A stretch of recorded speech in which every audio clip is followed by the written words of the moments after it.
జోగులాంబ గద్వాల జిల్లా ఖమ్మంపాడులో BJP MP DK అరుణ కుమార్తె స్నిగ్ధారెడ్డి రైతులతో కలిసి వరి నాట్లు వేశారు.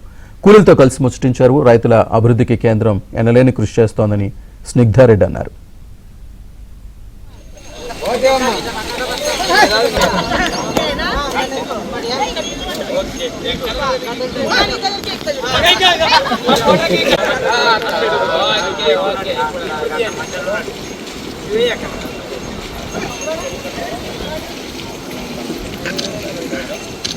రైతుల అభివృద్ధికి కేంద్రం ఎనలేని కృషి చేస్తోందని స్నిగ్ధారెడ్డి అన్నారు.